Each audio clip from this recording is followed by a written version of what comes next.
est rejeté. J'appelle maintenant la liste des inscrits sur l'article 10. La parole est à Madame Ménard.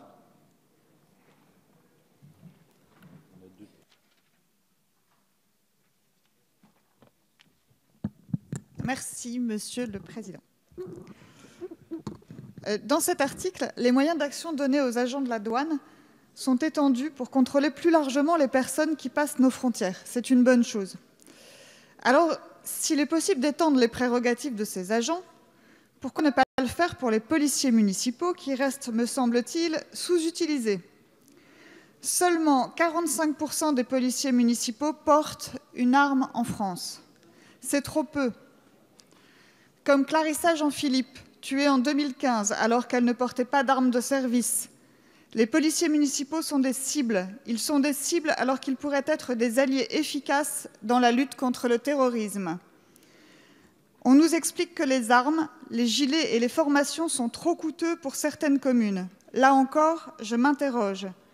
Au lieu de subventionner des structures de déradicalisation dont l'efficacité reste à démontrer, ne devrions-nous pas allouer ces millions aux collectivités territoriales pour qu'elles puissent équiper et entraîner nos polices municipales? Les attentats qui frappent notre pays depuis des années ont modifié nos habitudes. Ils impliquent que nous réformions notre système sécuritaire. La police municipale est très souvent en première ligne en cas d'attaque terroriste. Elle doit, me semble-t-il, être repensée pour lutter aux côtés des gendarmes, de la police nationale, des douanes, pour assurer notre sécurité dans nos villes et nos villages. La police municipale a besoin de financement, mais surtout de disposer de plus de pouvoir. Nous avons besoin d'elle pour assurer notre sécurité. Ne pas l'utiliser, ne pas l'armer, c'est désarmer les Français. Merci. Merci. La parole est à Monsieur Fauvergue.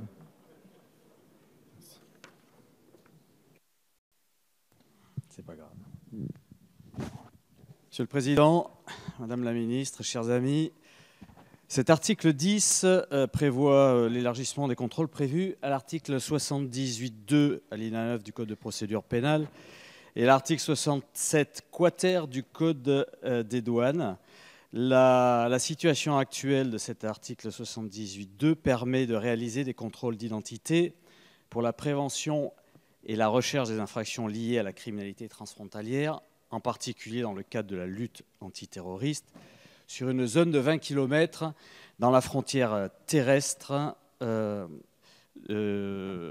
côté des frontières internationales, bien évidemment, et sur le territoire français de préférence. Elle prévoit aussi le contrôle actuellement dans les aéroports et dans les gares ferroviaires et routières ouvertes au trafic international, c'est-à-dire sur les points de passage frontaliers internationaux. Ces contrôles, à l'heure actuelle, ils sont aléatoires et ne peuvent être réalisés dans un même lieu que pour une durée maximum de 6 heures. Le texte actuel que l'on se propose de voter doit remédier aux insuffisances du système actuel, alors que par ailleurs, M. Larrivé le disait, le rétablissement temporaire des contrôles aux frontières intérieures devrait prendre fin à la fin du mois d'octobre de cette année. Il propose donc d'étendre la zone des 20 km des frontières terrestres aux ports et aéroports internationaux, c'est-à-dire sur les points de passage frontaliers, et uniquement cela. Et il ne le propose pas pour les gares routières et ferroviaires, puisqu'il le propose aux abords immédiats de ces gares. Et j'en termine, ce contrôle sera toujours aléatoire et sera d'une durée maximum, non pas de 6 heures, mais de 12 heures. Voilà ce que dit ce texte. Merci, Monsieur Fauvergue. La parole est à Madame Zanier. Oui, merci, Monsieur le Président. Au risque d'être redondante, mais je pense que c'est important de bien reclasser ce que veut dire cet article 10. Donc, on l'a dit, l'Union européenne pose comme principe fondamental la libre circulation des personnes dans l'espace Schengen. Mais certains aspects du règlement du Conseil européen permettent de déroger à ce principe. C'est le cas notamment quand il y a une menace grave pour la sécurité intérieure d'un État membre, et cette dérogation est possible pour une durée maximale de 2 ans. Suite aux attentats de novembre 2015, la France a utilisé cette faculté et elle a rétabli les contrôles à ses frontières intérieures terrestres et aux frontières aériennes des pays de l'espace de Schengen. Vous vous en doutez, la mesure arrive à son terme, donc il faudrait maintenant étendre les dispositifs de contrôle de police au droit commun pour pouvoir, qui sont mis en place dans les zones frontalières. Rappelons rapidement qu'il est déjà possible de faire les contrôles dans les zones frontalières. C'est en effet l'article 78-2 du Code de procédure pénale qui permet de réaliser des contrôles sur une bande, on l'a dit, de 20 km le long de nos frontières terrestres, ainsi que dans les ports, gares ou aéroports ouverts au trafic international. Mais simplement, ces contrôles ne peuvent actuellement être pratiqués en un même lieu pour une durée qui excède 6 heures. Mon collègue l'a déjà dit, l'article 10 du projet de loi en cours de discussion permettrait de renforcer encore ces possibilités de contrôle. Au niveau des frontières intérieures, on propose d'élargir la zone de contrôle aux abords des gares ferroviaires ou routières internationales et non plus seulement dans les zones accessibles au public de ces lieux. Et la durée des contrôles est étendue de 6 à 12 heures consécutives.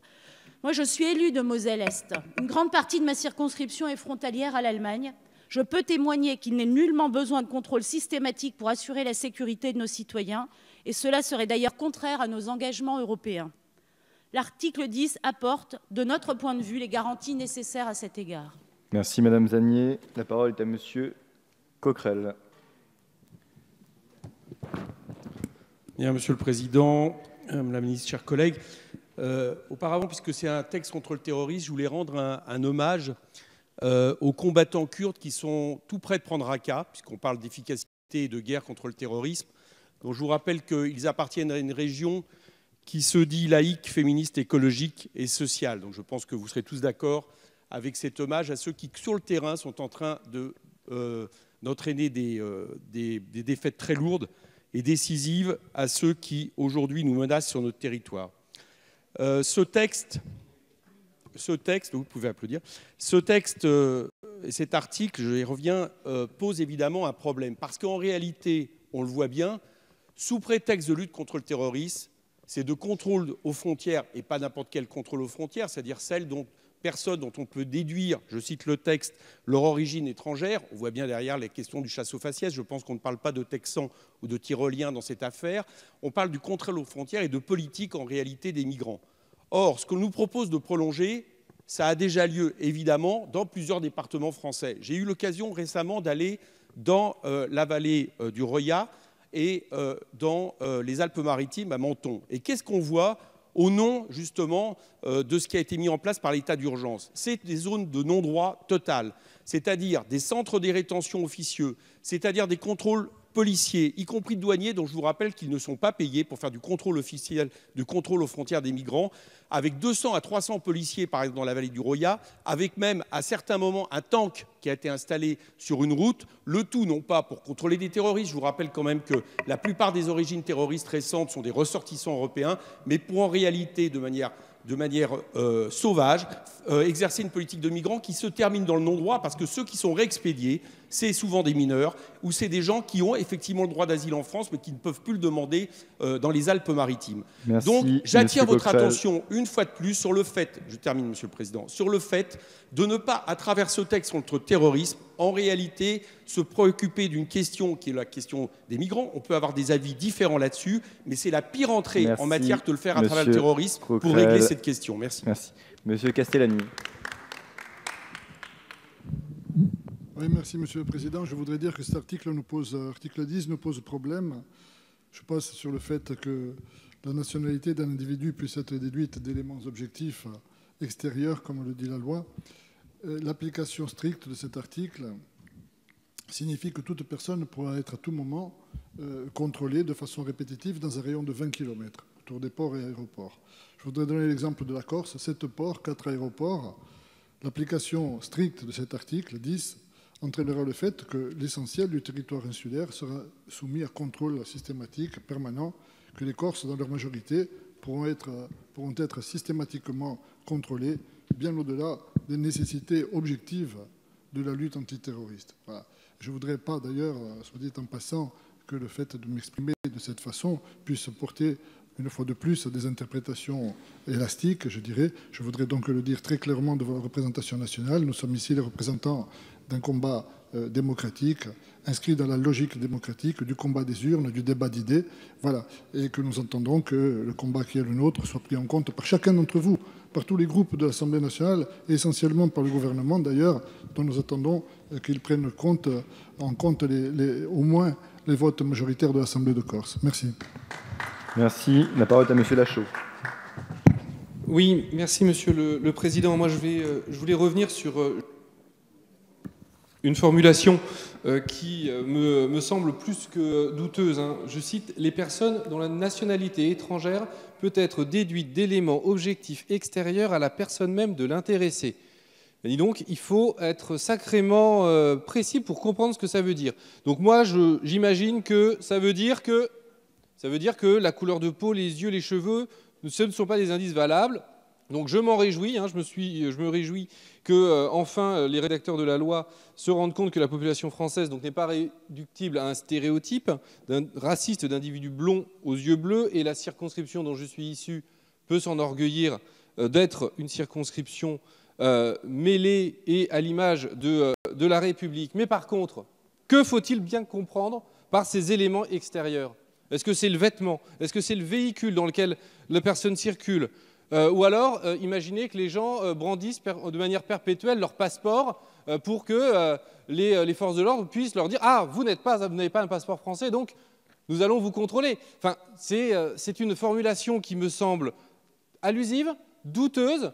Je n'ose penser que ce soit pour contourner un principe constitutionnel d'égalité entre les citoyens et de lutte contre les discriminations. Donc, je ne comprends pas cette formule, je ne comprends pas et je ne sais pas comment les forces de l'ordre pourront exercer leur mission nécessaire et utile avec de telles formulations si allusives, si douteuses. Voilà, donc je ne comprends pas cette formule et j'aimerais vraiment que cette formule puisse être précisée, en tout cas au minimum. Merci. La parole est à Monsieur Dussopt. Merci Monsieur le Président. Juste quelques mots simplement pour dire que nous avons noté au sein du groupe Nouvelle Gauche que cet article apportait deux nouveautés principalement. Le fait de passer de 6 heures à 12 heures pour les contrôles, qui ne sont donc pas systématiques ni de manière indéfinie. Le fait aussi d'avoir élargi à une 3e liste de lieux, notamment les aéroports et les gares, avec un caractère frontalier. Ceci étant, et nous l'avons vu, nous l'entendre, l'article pose un certain nombre de questions, a suscité des débats, des interrogations, et je vais me faire le porte-parole de 4. D'abord sur la question du périmètre, et notamment de la règle des 20 km autour des équipements frontaliers, pour vous demander, Madame la Ministre, comment vous garantissez à la population la liberté d'aller et de venir dans les conditions stipulées par cet article, prévues par cet article, de manière à ce que le territoire ne soit pas trop couvert par ce type de dispositif. La deuxième chose, ou le deuxième débat qui est apparu, c'est la question du contrôle au faciès. Notre collègue M. Lachaud vient de l'évoquer en rappelant que le texte prévoit que les contrôles ne puissent pas être menés, en tout cas que la nationalité étrangère, puisse être simplement préjugée uniquement d'éléments objectifs et extérieurs à la personne même. Je ne crois pas que ce soit une nouveauté de la loi. Et si mes renseignements sont bons, c'est la formulation que l'on retrouve déjà dans le Code des douanes, ce qui signifie que nos forces de sécurité ont l'habitude, si je puis dire, de travailler avec cette formulation. Par contre, un débat est né sur le risque qu'il y ait effectivement un contrôle que l'on pourrait qualifier de faciès, même si le terme est exagéré. Et nous souhaitons savoir, Madame la Ministre, si vous avez prévu un certain nombre de dispositions, notamment de rappeler dans les directives que tous les contrôles doivent être menés sans aucune discrimination.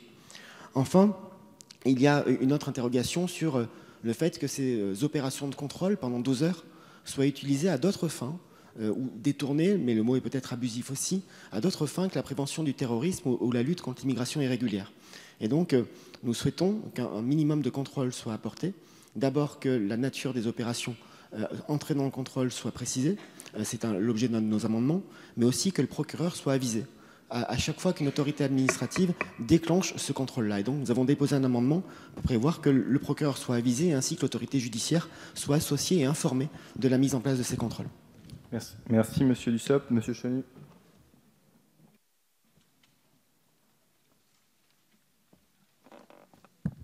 Oui, merci Monsieur le Président.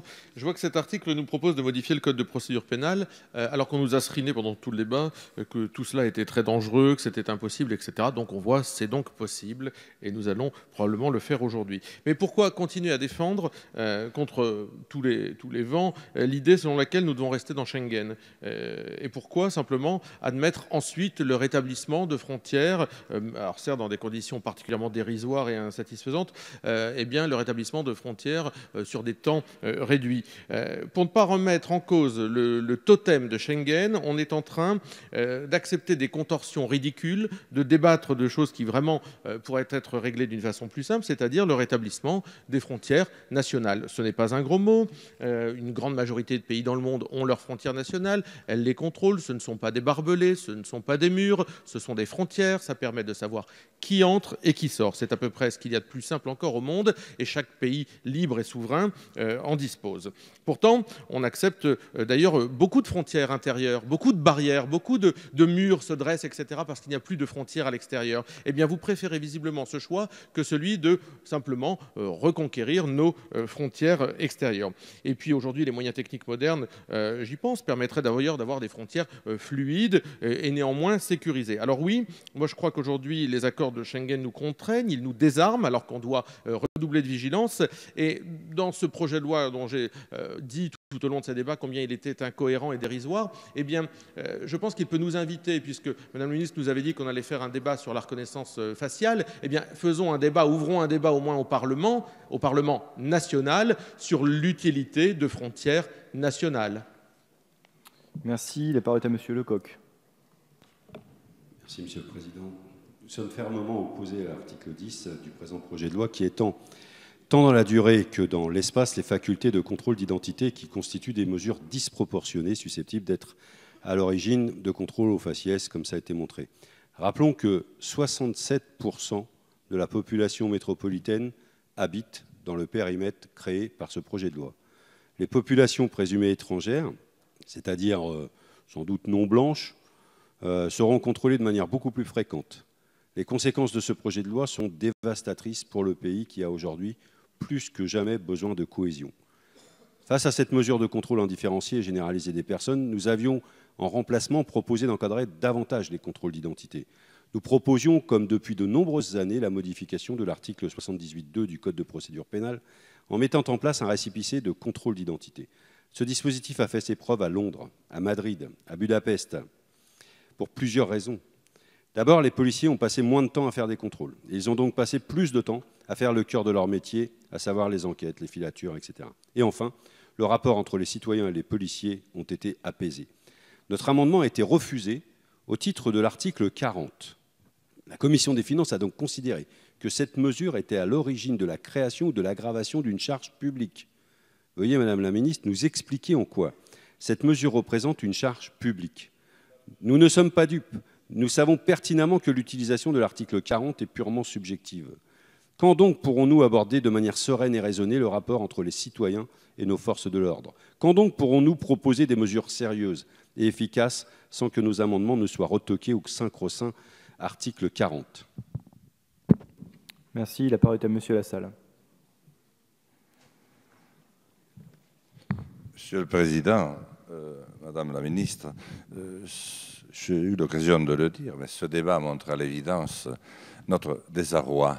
Je ne sais pas si nous sommes suivis par beaucoup de téléspectateurs. Nous serons certainement lus par des étudiants dans quelques temps d'ici. C'est ainsi que les choses se passent. Parce qu'ils seront frappés par le désarroi d'un grand pays comme le nôtre qui n'a plus de cap, qui n'a plus de ligne et qui, à vrai dire, ne se croit plus de destin. De contradiction. Je pense, je le répète, qu'il serait bon de repartir du départ. Comment tout cela est-il arrivé? Vous allez me dire, c'est pas ça qui va empêcher. Non, mais une bonne compréhension entraînerait un peuple tout entier. Et si la France se réveillait, elle réveillerait l'Europe et le monde aussi. Vous voyez, j'ai eu l'occasion de le dire, on a déjà dépassé ce stade, c'est les fameuses fiches S. Lorsque j'ai fait mon tour de France et que j'ai visité nuitamment 50 cités à haut risque, j'ai trouvé beaucoup de Français. Ils étaient jeunes. Bien sûr, l'abord n'était pas très facile. Hein. C'est au bout d'un moment qu'ils me parlaient. Et ils me parlaient de leur haine de la France, de leur haine de la civilisation, qu'elle soit française, européenne, occidentale, etc., et de leur désir de l'abattre. Je n'avais nul besoin de les faire parler. Or, ils sont français. Ils ne franchissent aucune frontière, ils sont là. Ce qu'il serait important d'expliquer, c'est comment ils sont alimentés, comment ils sont littéralement tétanisés par une propagande contre laquelle nous ne faisons rien, si ce n'est libérer quelques-uns des pays d'où viennent véritablement les donneurs d'ordre, des tueurs, et à qui nous vendons des avions, des missiles, et même à qui nous offrons des rafales gratuits. Moi, je pense que ce serait bien. Mais n'oublions pas ce que nous avons au cœur de nos villes, qui sont les nôtres, qui sont nos enfants. La parole est à Monsieur Quatennens. Merci, Monsieur le Président.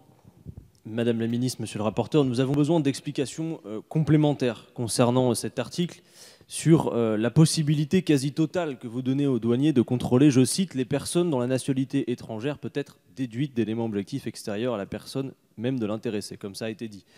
Nous nous sommes beaucoup interrogés sur la capacité du gouvernement à tordre les mots pour en arriver, comme aurait dit Pierre Desproges, à appeler un chat un chien. En effet, comment peut-on déduire la nationalité étrangère d'éléments objectifs extérieurs à la personne même ? Est-ce que de nombreuses personnes se présentent à la frontière avec le drapeau national enroulé autour de la taille ? Ou peut-être estimez-vous que le fait de porter le maillot d'une grande équipe de football fait de vous un ressortissant de cet État ? Dans ce cas, Emmanuel Macron, qui s'est vu récemment offrir le maillot de l'Olympiakos La Pirée lors de la visite en Grèce le 9 septembre, aurait sans doute été arrêté et questionné à la frontière. Et si on poursuit cette logique, on imagine que le nombre de jeunes Français qui arrivent à la frontière avec un t-shirt « I love New York » aurait aussi à être considérés comme des ressortissants américains ou parce qu'ils écoutent du reggae comme des ressortissants jamaïcains. Bref, derrière des mots finalement tordus est masquée une réalité, c'est que vous voulez légaliser un véritable délit de faciès à nos frontières pour justifier des contrôles toujours plus arbitraires et discriminatoires. Merci. Je clôt donc la liste des inscrits sur l'article 10. Madame la Ministre, vous voulez réagir sur l'article 10 ?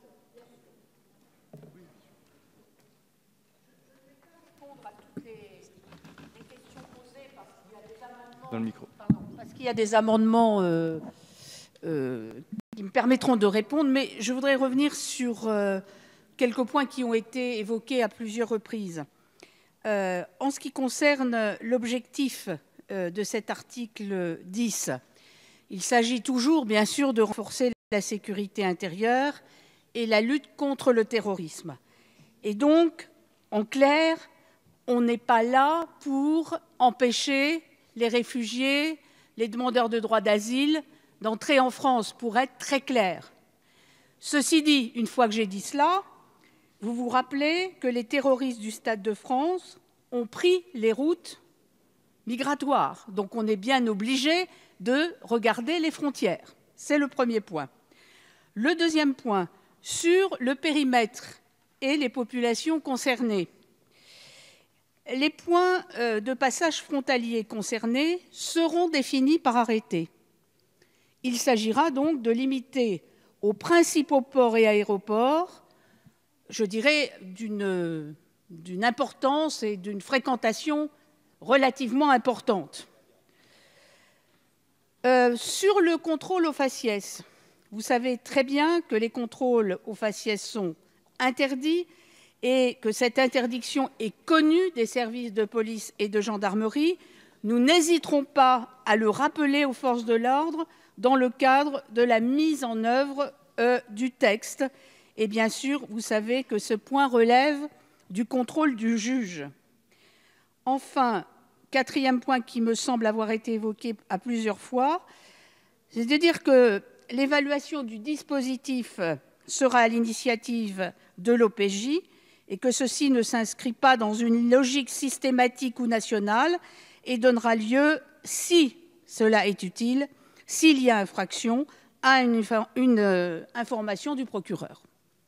Sur le reste, je reviendrai après sur les amendements. Merci Madame la Ministre.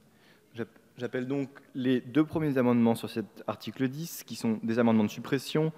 L'amendement numéro 281 est défendu Par M. Coquerel. J'entendais tout à l'heure l'amendement proposé par M. Larrivé et qui a été refusé, mais je me dis qu'il y a un peu là-dessus, comment dire, il y a un côté un peu tartuffe, parce qu'en réalité, ce que ce texte permet, c'est exactement ce que me demande M. Larrivé. Si on regarde les zones qui sont décrites, on s'aperçoit bien que c'est une question de contrôle des frontières qui est rétablie. Et d'ailleurs, j'observe une chose, c'est que dans toutes les interventions à l'article que nous avons entendues, il a été question de contrôle des frontières. Je n'ai pas entendu un lien et un élément par rapport à la lutte contre le terrorisme. D'ailleurs, dans ce texte, je remarque que pour la première fois, on fait état de criminalité transfrontière. Donc on voit bien qu'on élargit considérablement en réalité l'objet de ce texte. C'est véritablement problématique parce que je crois que introduire la question des réfugiés et des migrants à travers la question du terrorisme ou même à travers la question d'une criminalisation, c'est évidemment, j'allais dire, provoquer une politique, y compris aux frontières de la part des policiers ou des douaniers, qui a des conséquences concrètes sur le terrain. Madame la ministre, vous me dites qu'il n'y a pas de contrôle au faciès. Eh bien, je vous invite à revenir avec moi dans les Alpes-Maritimes, où j'ai passé 2 jours, et vous verrez que, effectivement, les gens arrêtés répondent effectivement au contrôle des faciès. Et d'ailleurs, je n'en fais pas gré aux policiers qui accomplissent la tâche que vous leur donnez, puisque votre texte parle d'éléments extérieurs liés à la question des réfugiés qui viennent d'Afrique ou qui viennent du Moyen-Orient. Vous dites que cette politique n'a pas de conséquences, mais elle en a aussi pour les soutiens. Aujourd'hui, les soutiens des migrants sont totalement criminalisés. Il faut savoir, par exemple, je vous l'apprends, que Cédric Herrou est surveillé en permanence par 6 policiers, avec photographie de tous les gens qui viennent le voir, et on voit bien là qu'on dépasse très largement la question de l'état de droit.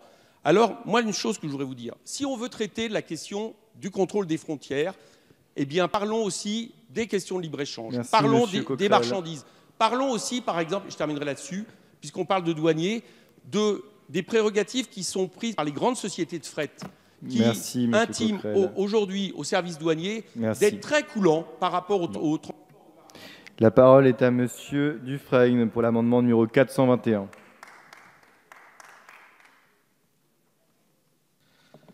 Oui, Monsieur le Président, Madame la Ministre, nous proposons la suppression de l'article 10 qui étend les possibilités de contrôle d'identité dit frontalier dans une zone frontalière ou au sein des infrastructures de transport aux abords de 373 gares, ports et aéroports, ainsi que dans un rayon de 20 km des 118 points de passage frontaliers.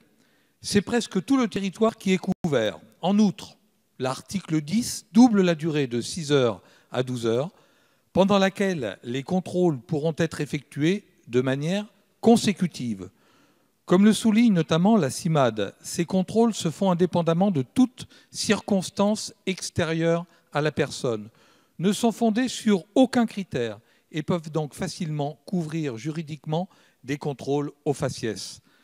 Présente à la frontière franco-italienne depuis le rétablissement des contrôles en novembre 2015, la CIMAD dénonce régulièrement les pratiques illégales des forces de l'ordre qui, sous prétexte de lutte antiterroriste, refoulent des milliers de personnes en quête de protection vers l'Italie et poursuivent les citoyennes et citoyens qui leur viennent en soutien.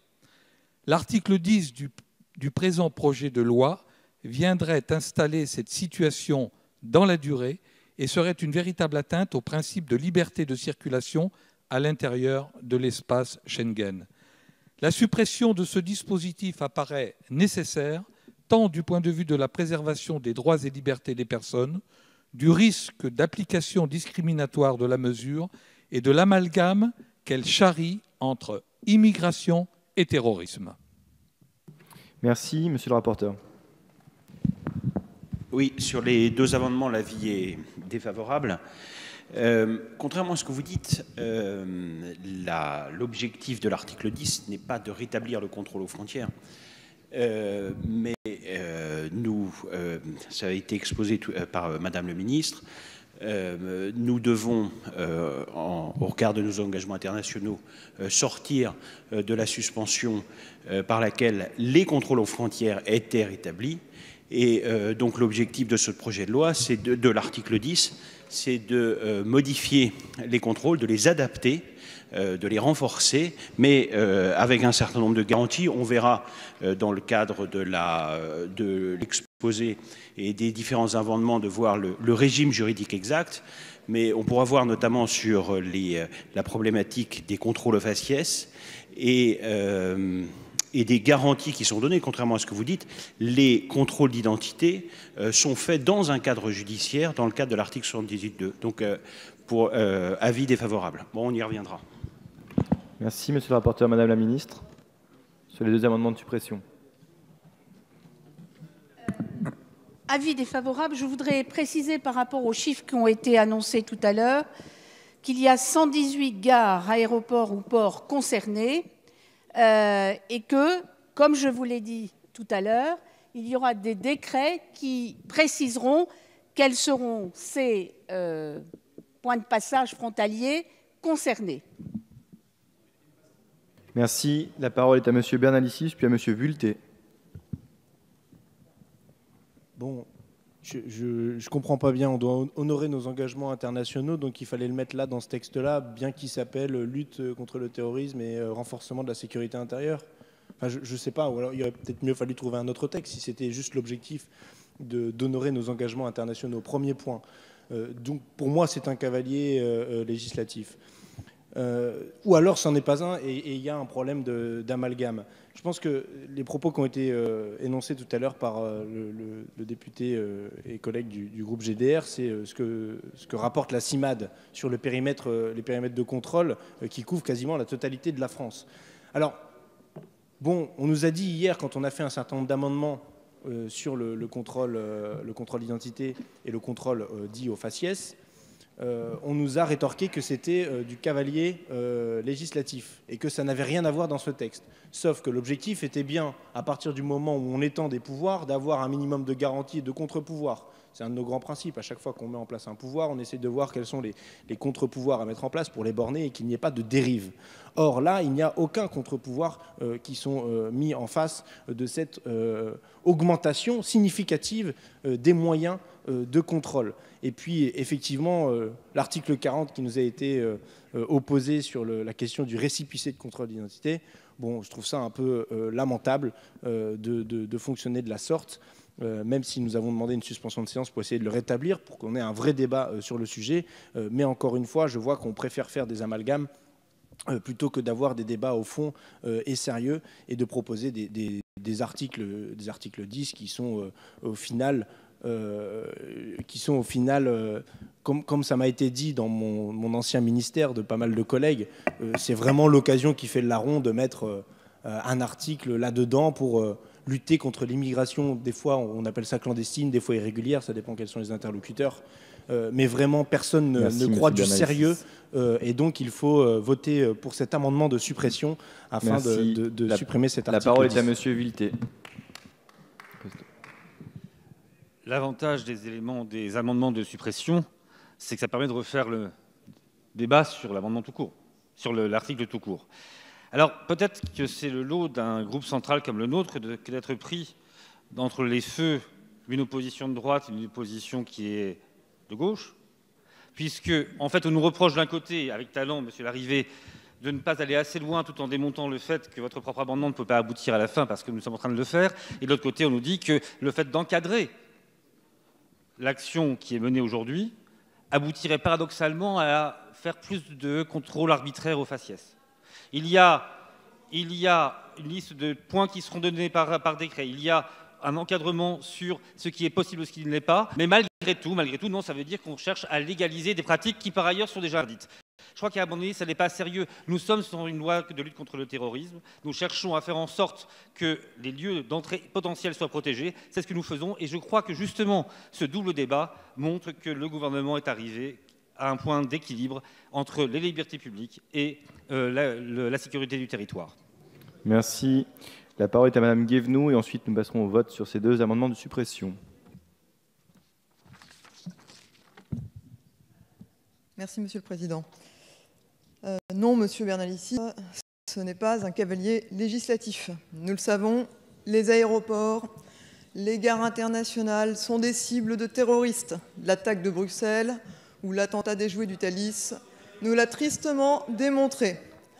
En France, un régime spécifique de contrôle d'identité s'applique dans les zones frontalières en vertu du 9e alinéa de l'article 78.2 du Code de procédure pénale pour les policiers et gendarmes et de l'article 67 quater du Code des douanes pour les douaniers.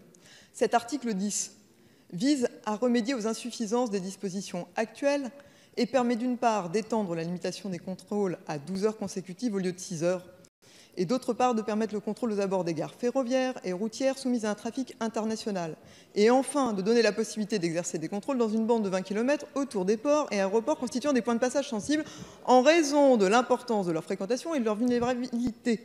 Nous pensons, au groupe majoritaire, qu'il est indispensable de voter les mesures contenues dans l'article 10, car les mouvements de terroristes au sein de l'espace Schengen et du territoire national appellent à une vigilance particulière à proximité des frontières extérieures contrôlées par les autorités françaises. Et c'est pour ça que nous ne voterons pas vos amendements. C'est très clair. Merci Madame Guévenoux. Je mets donc aux voix les deux amendements de suppression qui ont fait l'objet d'avis défavorables de la Commission et du Gouvernement. Qui vote pour? Qui vote contre? Les amendements sont rejetés. J'appelle l'amendement numéro 131, défendu par Madame Paul-Angevin. Pardon. Excusez-moi. Oui, je crois qu'effectivement, nous sommes à un moment qui nous plonge sur des sujets compliqués, sur lesquels nous travaillons depuis des années. Et comprenez qu'un certain nombre d'élus soient inquiets de voir se développer la possibilité de faire des contrôles aux alentours des gares et qu'on élargisse la possibilité de faire des contrôles sans pour autant élargir les garanties dont peuvent bénéficier ceux qui sont malheureusement trop souvent objets de contrôle. Il y a des années que nous soulignons le problème que peuvent poser les contrôles au faciès.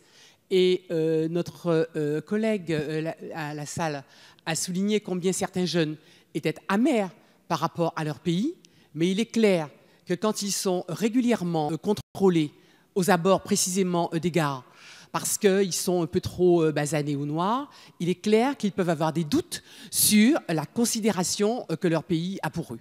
Donc lorsque, aujourd'hui, on élargit les possibilités de faire des contrôles, eh bien, nous demandons qu'il soit indiqué clairement que la discrimination ne sera de mise dans ces contrôles.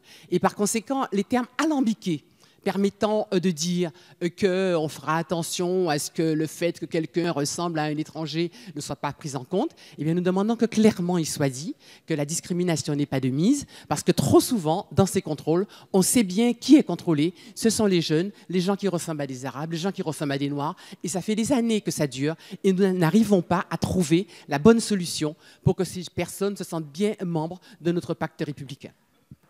Merci, monsieur le rapporteur. Oui, avis défavorable. Je crois que votre amendement est déjà satisfait, et notamment par la décision du Conseil constitutionnel, la QPC du 24 janvier 2017, concernant les contrôles d'identité, donc sous l'article 78.2, et notamment des contrôles administratifs, avait rappelé que les contrôles devait s'opérer en se fondant exclusivement sur des critères excluant toute discrimination de quelque nature que ce soit entre les personnes. Et donc il appartiendra au juge, pénal, civil ou administratif, s'il est saisi, de se prononcer sur le caractère discriminatoire ou non et d'un contrôle au faciès, s'il y a eu un contrôle au faciès ou non.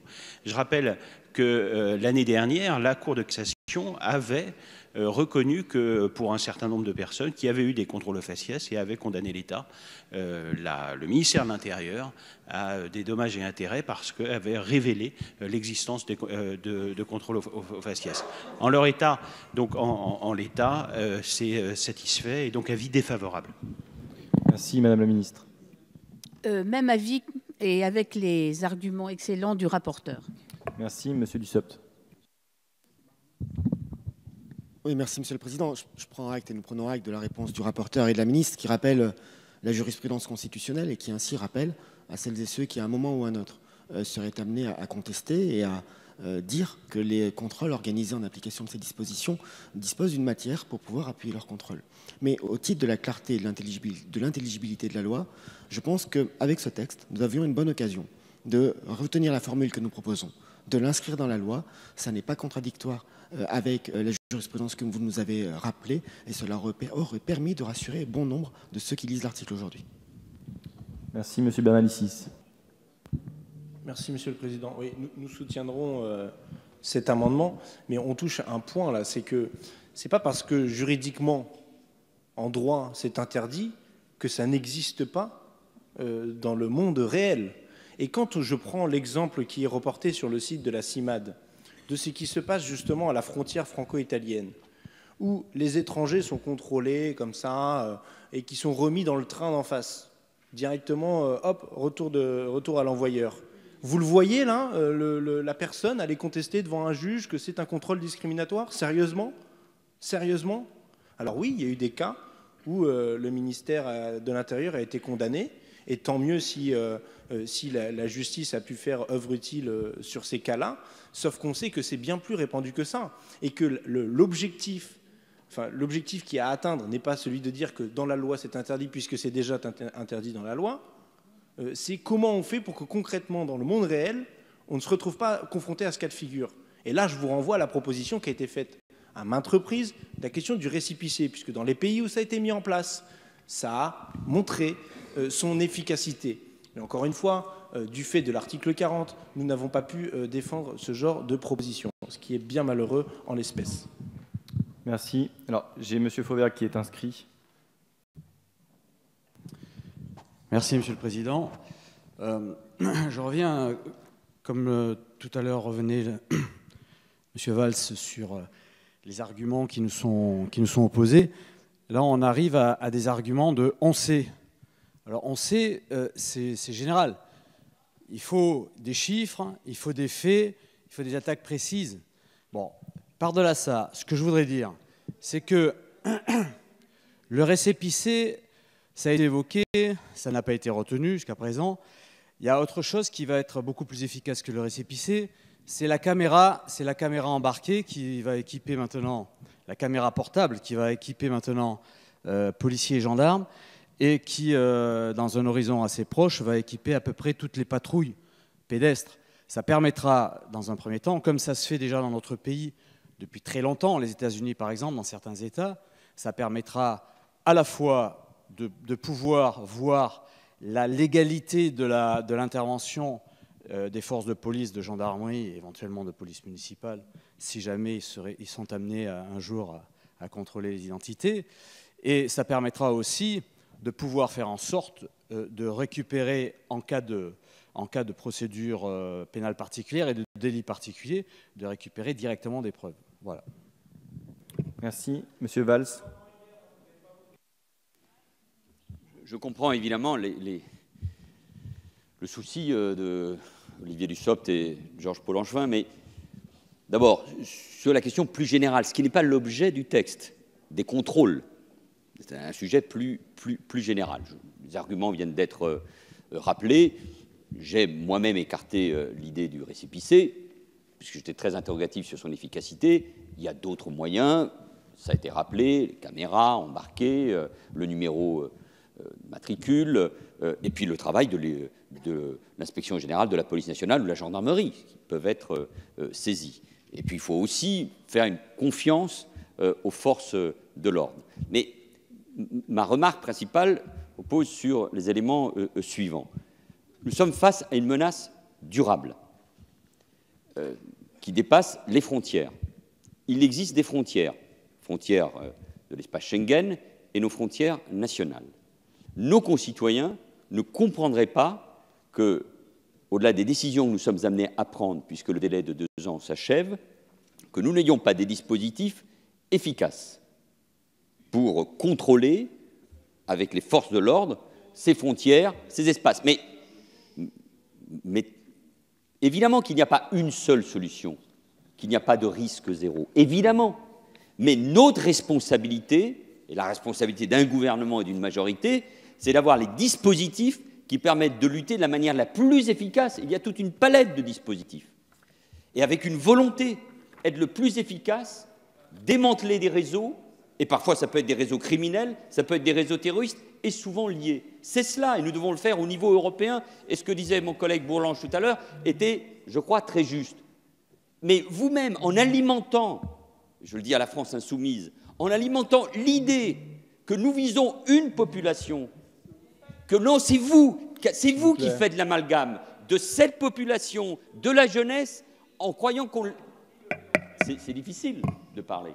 On essaie de se respecter. Moi, je n'interromps personne. Concluez, Monsieur Valls. Donc c'est cet amalgame que vous faites, vous, alors que les intentions du gouvernement sont, me semble, très claires. Nous avons besoin de ces outils, de cette efficacité, et je ne doute pas un seul instant que les forces de sécurité le font avec l'efficacité et le discernement nécessaires. Merci.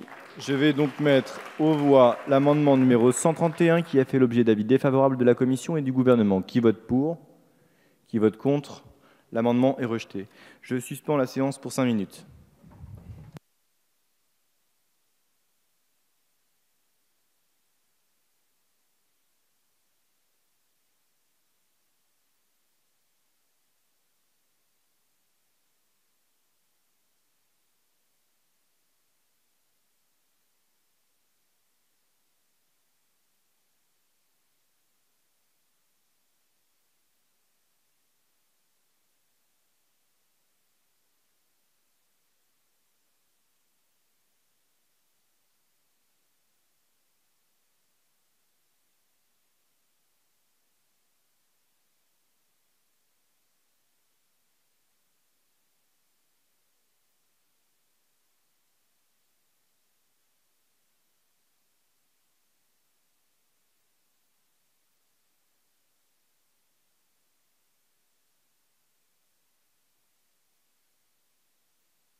La séance est reprise.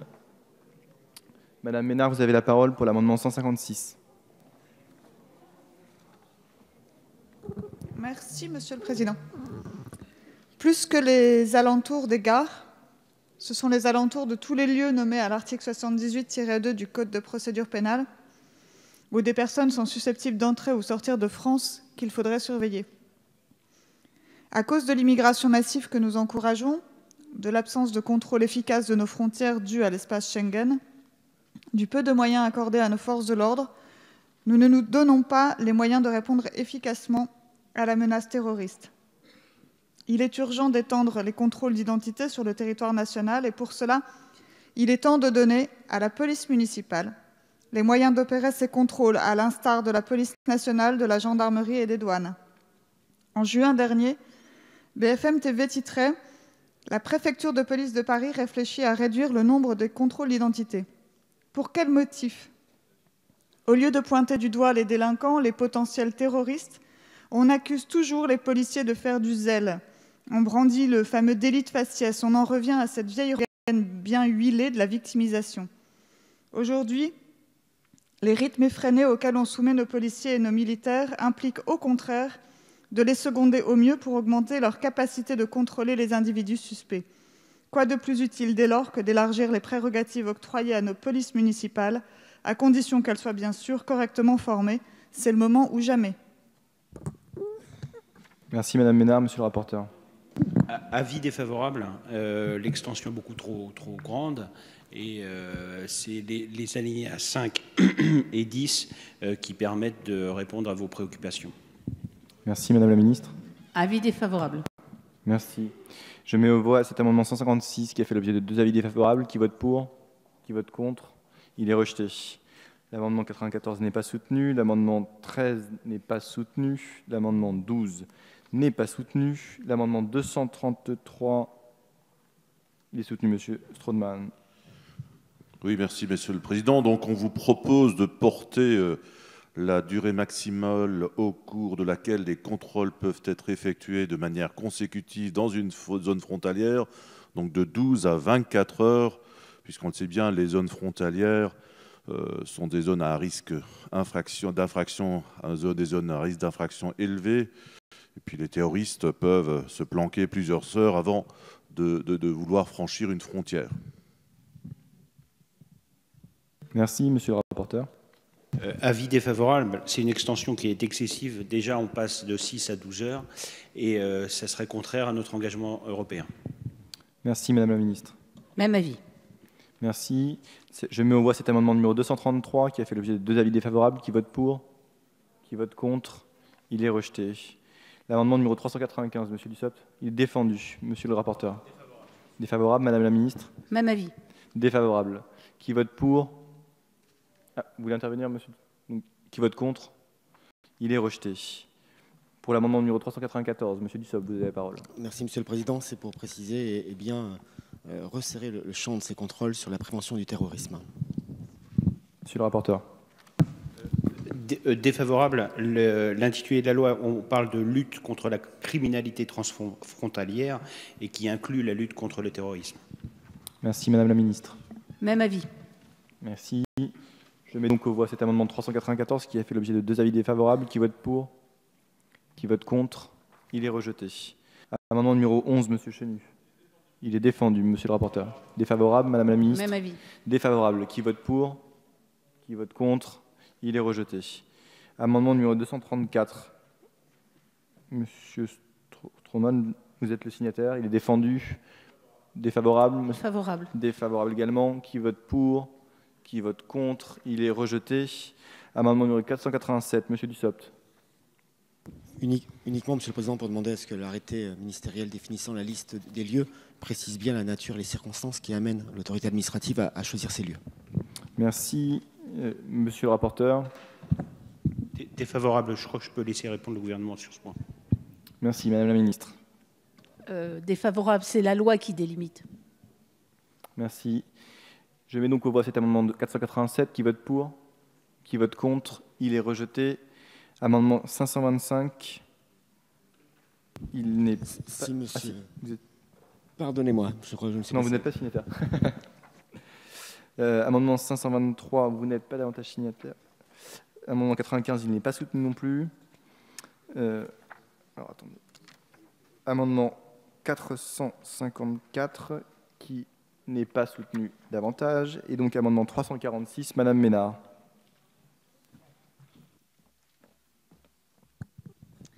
J'entends déjà, merci Monsieur le Président, j'entends déjà les réactions et j'entends déjà le sacro-saint pas d'amalgame.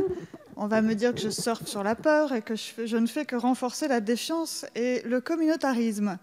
Mes chers collègues, actuellement en France, on estime entre 15 000 et 20 000 le nombre de salafistes. C'est considérable. Cette ultra-orthodoxie de l'islam est l'une des antichambres du terrorisme. Pourquoi nier cette réalité ?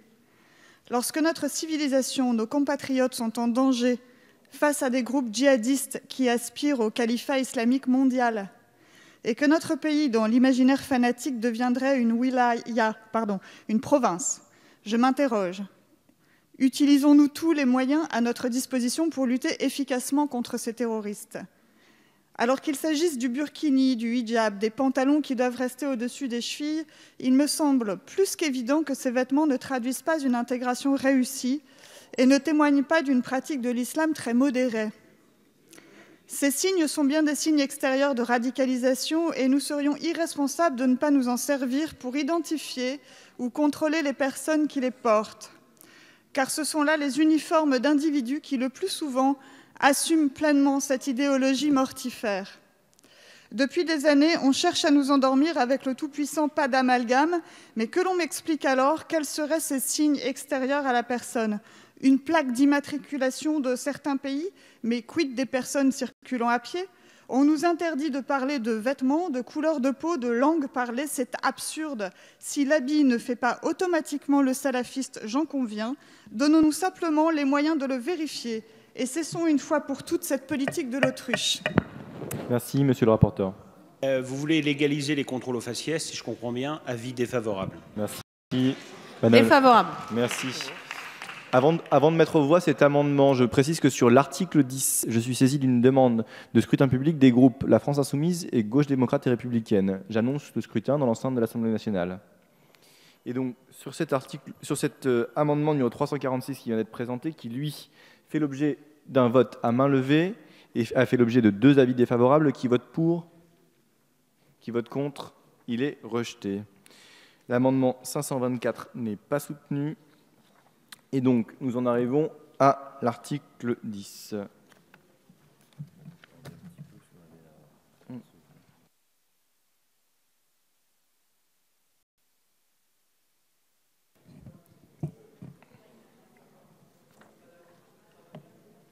Bien. Chers collègues, je vais procéder au scrutin sur l'article 10. Je vous demande de bien vouloir regagner vos places.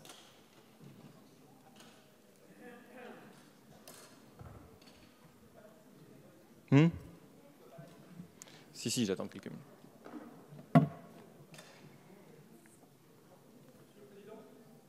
Vous voulez... Alors, pour des explications de vote sur l'article 10, monsieur Larrivé. Oui, je veux préciser que le groupe Les Républicains n'approuvera pas l'article 10, compte tenu du rejet de notre amendement avant l'article 10, qui, dans notre esprit, était en réalité une rédaction alternative de substitution. Notre position, c'est celle du maintien inconditionnel des contrôles aux frontières intérieures à l'espace Schengen. Merci. Monsieur Lachaud. Je voulais revenir sur cet article, parce que moi, je suis élu de Pantin, je suis élu d'Aubervilliers. Tous les jours, je rencontre des jeunes qui m'expliquent qu'ils sont contrôlés par la police sur leur visage, sur leur faciès, parce qu'ils sont issus de l'immigration. Et pour autant, ce sont des jeunes qui sont parfaitement insérés, ce sont des jeunes qui réussissent leurs études, ce sont des jeunes qui ne trouvent pas d'emploi parce qu'ils habitent Aubervilliers, parce qu'ils sont issus de l'immigration. Ce sont des jeunes qui ne croient plus en la République, tout simplement parce que la République, telle qu'elle les traite, les maltraite. Ces jeunes, ils doivent reprendre confiance dans la République. Nous devons leur redonner confiance dans la République. Nous devons faire stopper tous ces contrôles aux faciès. Cette rédaction-là est purement scandaleuse. Elle est ignoble. C'est la première fois que je vois quelque chose d'aussi horrible depuis que je suis député. Je ne peux pas cautionner cela. Donc je voterai contre cet amendement avec le groupe de la France Insoumise. Merci. Merci, Monsieur Lachaud. Nous allons donc procéder au vote. Le scrutin est ouvert.